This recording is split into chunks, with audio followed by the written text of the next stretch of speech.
2. You see Earnhardt go down in the corner in the 3 car, and the left front, he slides that left front. Derek Cope runs into Earnhardt there a little bit, comes down on the inside, and Darrell, of course, was already spun out in front of him there, and that's what they were trying to avoid. From another angle, you can see the contact between LePage and Dale Earnhardt. And Jimmy Spencer back there at the back of Kevin LePage, the 16 car. Comes off turn 4 as he exits the corner. And all of a sudden the car just goes straight in. It's like the right front tire went flat on the car, didn't it? And we were talking about that heat that builds up as far as the brakes are concerned. And we have seen the heat get so...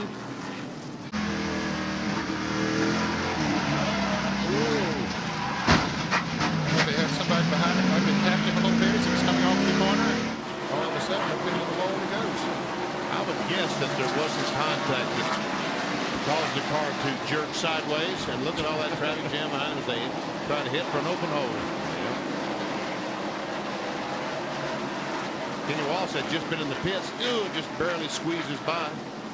And you're right. In the middle of the screen, we see him go down, and no contact. Just gets in the corner, around he goes. Yep. Jimmy's car hasn't been handling too good today. He's already 3 laps down. Now he's gone 4 laps down. Now here all the cars. See Spencer going down in turn 1, and we see Sterling Marlin, the leader of the 40 car, come up just a little touch in the left rear, sends Spencer around. He nails the gas, and we see Ricky Rudd going by to take the lead. Here's another angle to go off the corner, and look at all the smoke that Spencer puts up.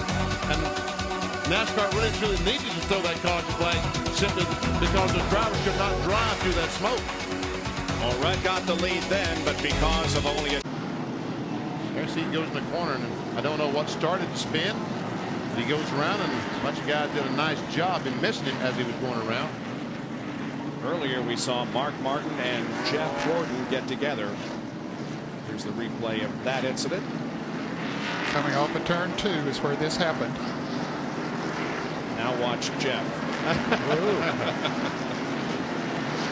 Well, let's see, there's Ernie. Yeah, hits him a little bit. Going down the corner, and he runs in the back of Chad Little.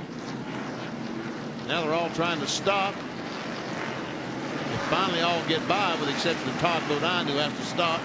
Okay, he stopped, but you see Chad Little going back in the John Deere Ford Taurus. Wow, Rusty just made it through.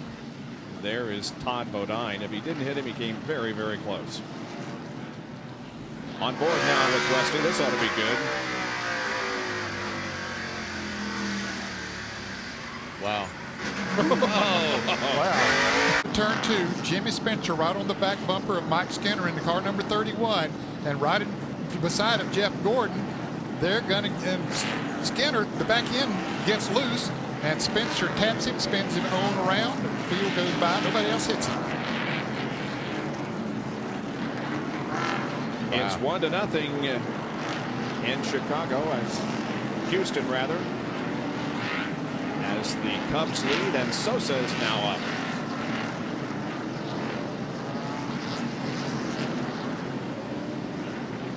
So Mike Skinner. Now he was I guess he's still just 1 lap down, but he was in the 16th position. And obviously Chad spin. Here's Bobby Hamilton setting things off. He hits the gas trying to get going again, and backs in the wall. And meanwhile, the 28 car gets Kenny Wallace, had probably spun trying to avoid Hamilton. Or when you send up that cloud of smoke, and watch all those cars coming down pit road. Ever see Sterling Marlin, John Andretti? And then here comes the leader. And you see Bobby Labonte in the green car as they race down to the start-finish line. They finally get straightened out on the racetrack as Steve Park spins around. But Bobby Labonte barely beat Ricky Rudd back to the line, even though they were on pit road. And so that did put Labonte back on the lead lap.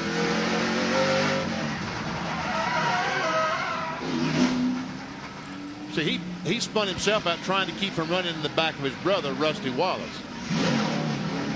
Now watch this. He's getting ready to go. He said, okay, the traffic is clear. Okay, get out of the way. Now we're trying. Rusty Wallace's.